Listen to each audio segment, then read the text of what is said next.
Hello, welcome to my first Let's Paint video. So this is probably one of my most requested videos, which is how I paint my Emperor's Children army. So if you haven't yet subscribed, please do so.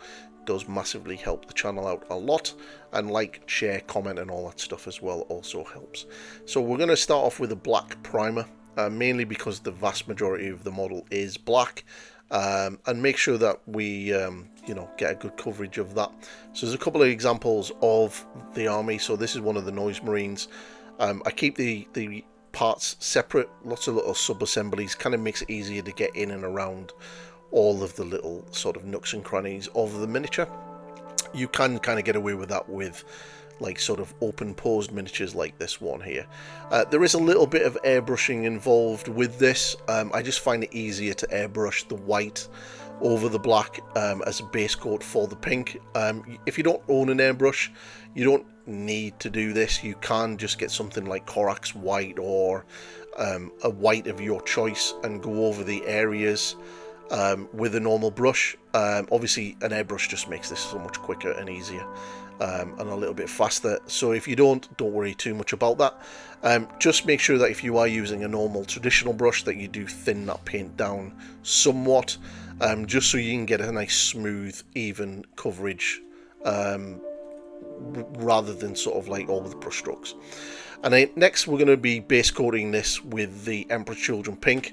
Again, I'm using the airbrush because it just gets the colour on quickly, and I can sort of just get that in nice smooth coat, and then I will go back over it later on with some Emperor's Children just to smooth it out a little bit more. But just focus on the upper bodies, the shoulder pad, and the head and the power pack were also done exactly the same way, although they were sort of done off camera, so don't worry too much about that. So I took about 3 or 4 passes to get a nice even finish, and I'm running at this about 20 psi with about 2 drops of thinner. So once you've done all of this, this is kind of one of the most important parts, especially if you're using a black rattle can primer, is just to get a black paint and then go back over all of the black areas. Make sure that you tidy up the overspray from the airbrushing if you have airbrushed. If you haven't, just make sure that you do go over everything, because if you do make mistakes, this is going to allow you to correct those mistakes and not have an uneven finish, because the rattle can primers will not have the same finish as your acrylic paint coming out of a pot, be it from AK, GW, Army Painter or whatever. They all will have a different finish from the rattle can primer.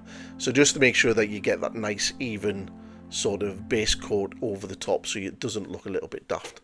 So once that's done, just make sure it's all covered, and then as you can see, like I said earlier, I'm just going to cover over the pink areas with Emperor's Children pink, just making sure that's a nice solid base coat.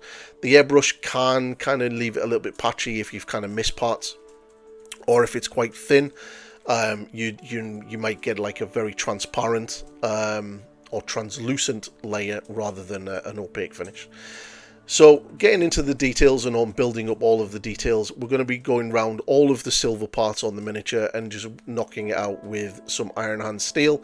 I really like the silver. It's not too dark, but it's not too bright. So out of all of the GW metallics, it's probably one of my favorites.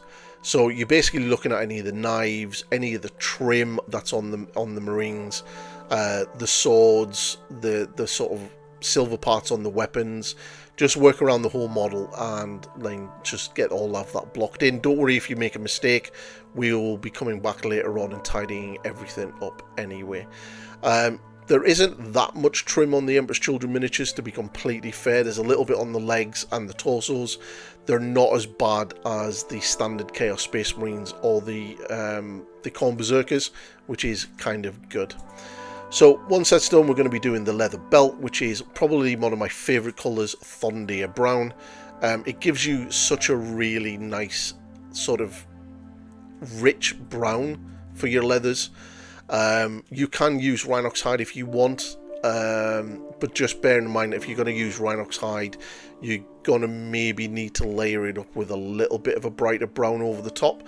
Thondir I found even with a wash over the top of it, you still get quite a rich brown even when it's shaded with Newell oil. So it works really, really well. So just go around and carefully pick out everything on the belt and the straps in this colour. So as I said, we're going to be using a wash with Newell oil, and we're not really going to be worried too much about getting this on any other parts of the model. Now if it goes into the pink parts, now be very careful. You're going to have to go back, add a little bit of white over that and then fix it, because you want to kind of keep the pink areas as clean as you can when it comes to the wash. But everywhere else, don't worry, slap it on, and we'll go back and tidy everything up with the black before the next stage. But yeah, the pink area is the most important. So as you can see here, I'm being ultra careful and just using the tip of my brush, and I've not got that much wash on the brush anyway. And then once that's done, just go around all of the other parts.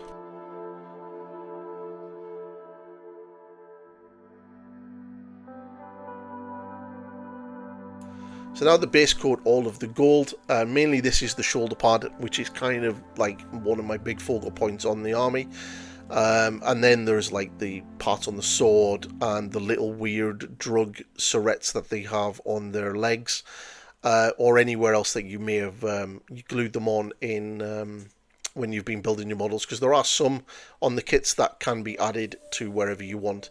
Now there is a little jar of sort of a cocktail of drugs and stuff that he has on their legs.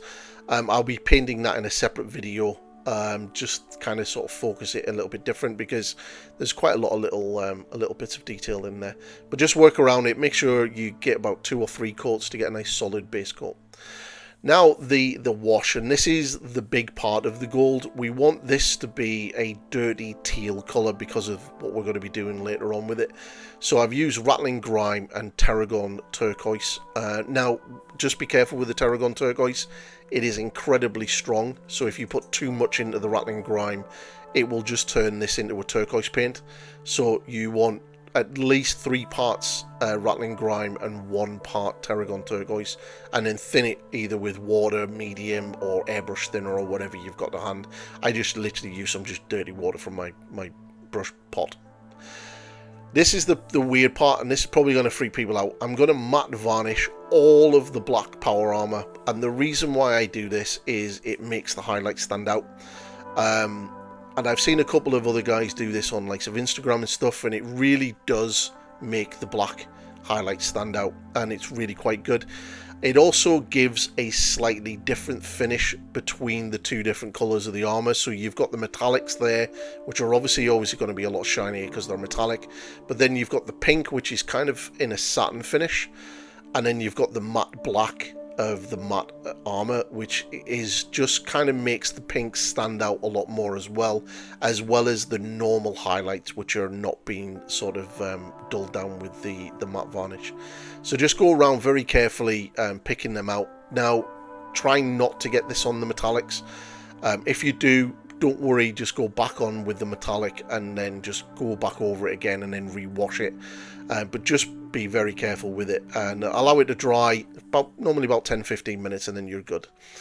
So here's the bit that is probably going to be the hardest part for most people to do, and it's the edge highlight. Now it's very much in the heavy metal style, so we're going to go for a chunky edge highlight, and then we're going to put the edge highlights as progressively through the highlight stages inside the previous highlight. So you want this one to be quite thick. What I generally do is I do the initial highlight on the edge, and then I come back and just widen it a little bit. And if it gets a little bit too big, you can come back with the black and cut back into it. Now again, obviously you may need to sort of just touch that area up with a little bit of matte varnish a little bit. So if you don't want to use the matte varnish and you're not confident with using it, you can completely skip that stage altogether, so don't worry too much about that. You could just matte varnish the entire black area once it's highlighted if you really wanted to. So just go around all of the edges on the black, the arms and the legs, his arse and his groin plate. Pick out all the highlights, and then if you need to make any mistakes, or you had made any mistakes, then just go back and clean that up.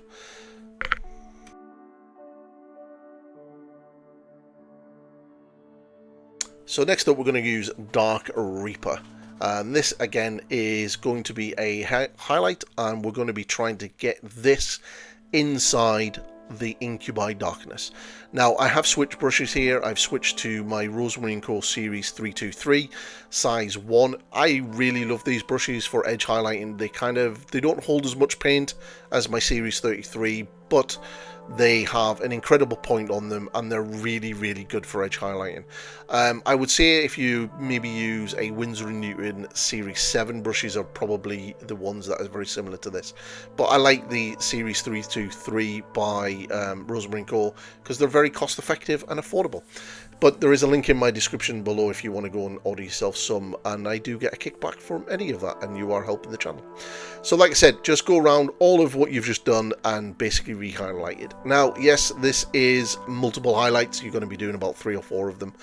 And that can be quite monotonous, but this is pretty much what the heavy metal style is, and this is what I do, and it's the way I like to paint, and this is what the whole Let's Paint series is going to be about, painting miniatures to this size. But I would just like to take this opportunity to thank everybody who has liked, subscribed, shared, and generally just engaged with the channel. It has been amazing, especially since like only just over a week ago I was under 4,000 subscribers, and now I'm well and truly marching onwards, which is really good to see, and thank you very much for all the support. So the next and probably the last big main highlight you want is Thunderhawk Blue, and as you can imagine, we're going over everything, re-highlighting everything, making sure that this is inside the previous highlight, and trying to keep it as neat and tidy as you can.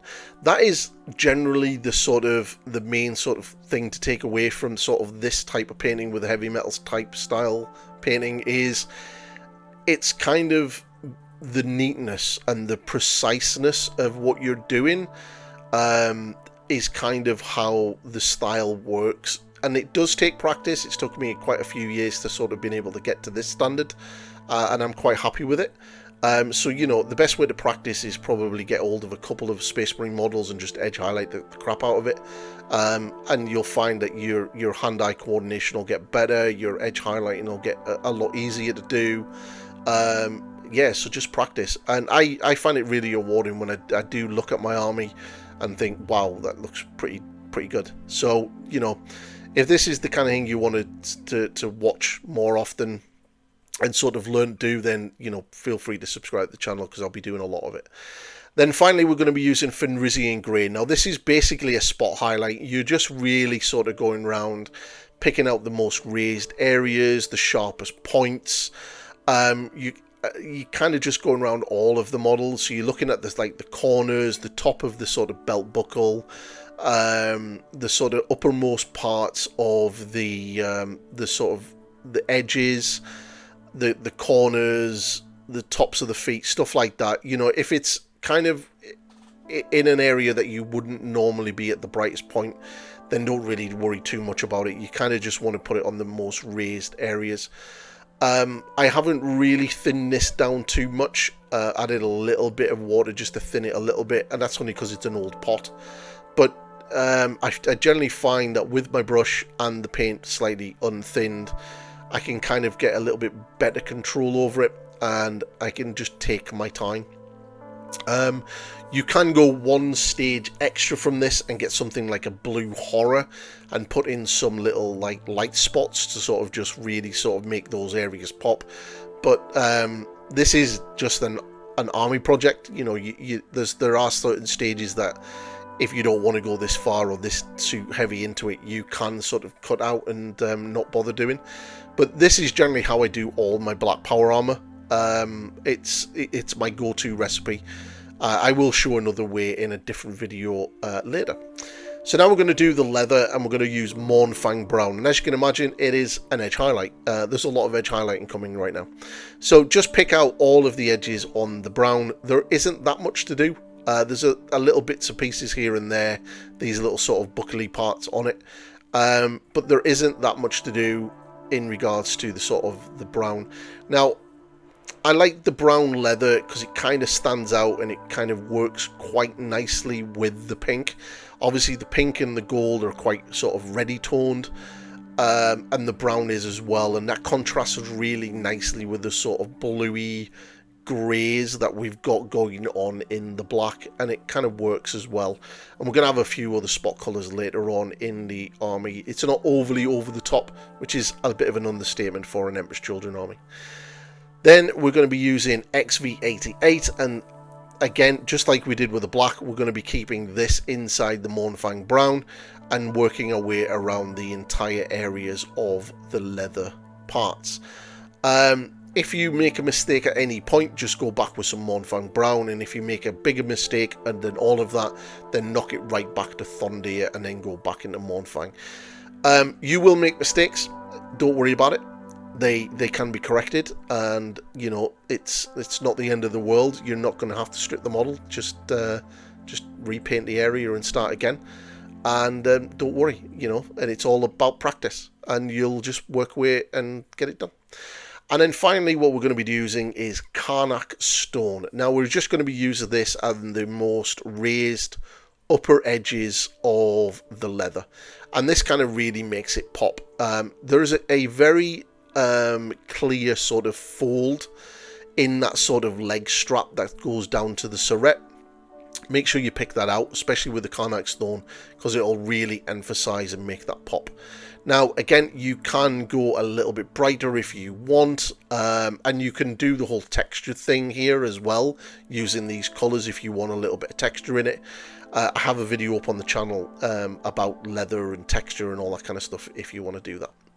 Now for the part that you've all been wanting, the pink. So how do I do my pink? Well, I'm going to be using Pink Horror and Screamer Pink. Now, the Pink Horror is basically in a glaze, and as you can see, I'm just going to be glazing this in to the deepest recesses and to the areas that I want to be sort of dulled down somewhat into those shadowed areas. This is quite thin. I've just added a little bit of water into it just to thin it down, and use my brush and the tip of my brush just to get it to where I want it.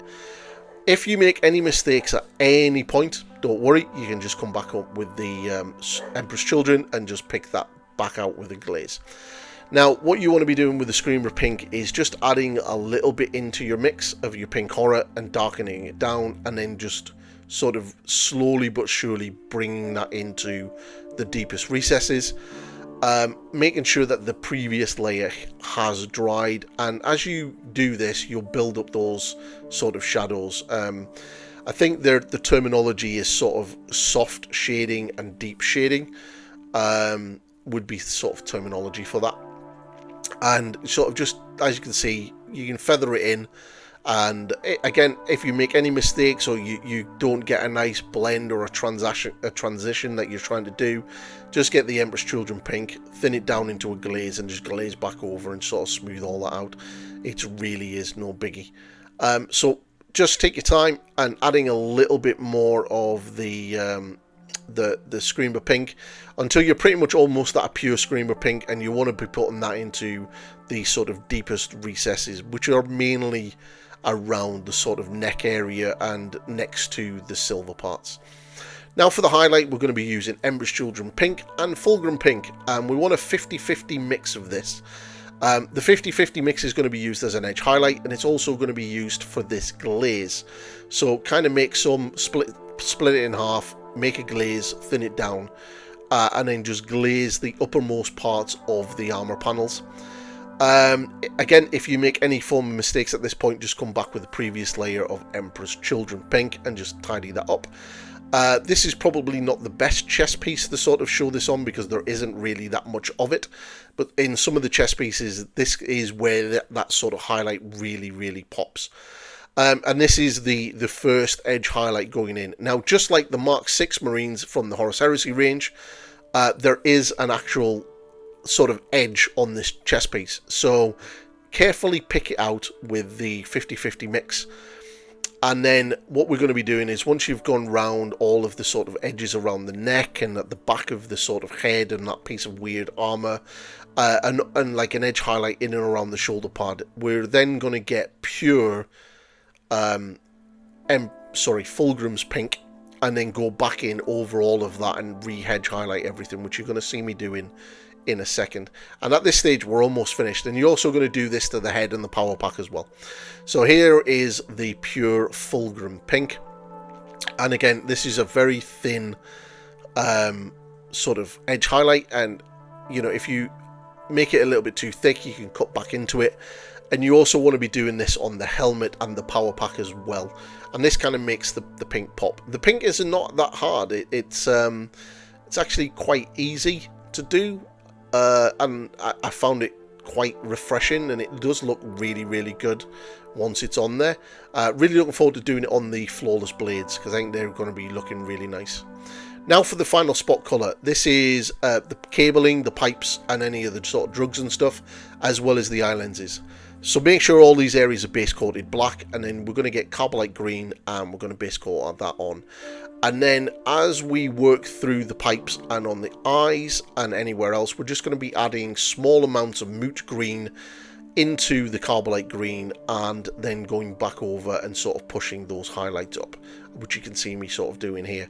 You're kind of just going to be working through. I don't really have an actual like how many stages or mixes I did.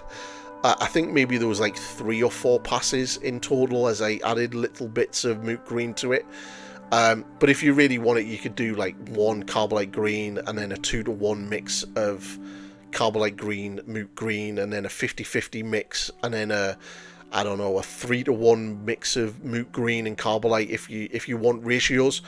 I don't really have them. I kind of just sort of work with as I'm going and sort of just add it in and just work, you know, just work the highlights up, keeping them nice and small and nice and thin. And this is pretty much at the end. It's pretty much almost pure moot green by this stage anyway.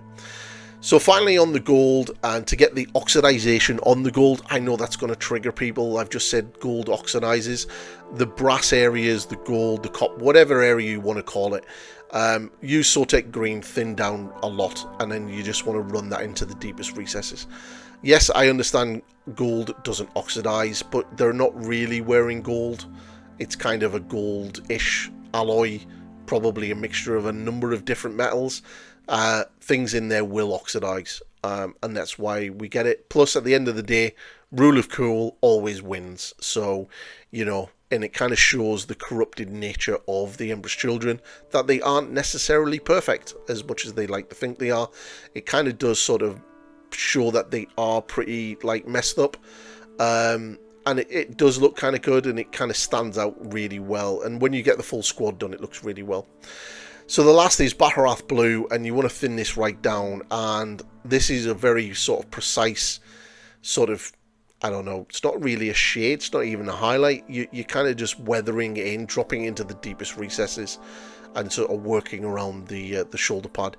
You can do it on the other parts of the model that are gold, like on the helmets, on the weapons, on the sword pommels, stuff like that. So just at your own discretion. Most of mine is on this shoulder pad. It's kind of a thing that goes through the entire army. The Demon Prince has it. Every model has got this gold shoulder pad. It's my warbands thing, and it's all corrupted and oxidized because they're chaos, and that's what you want.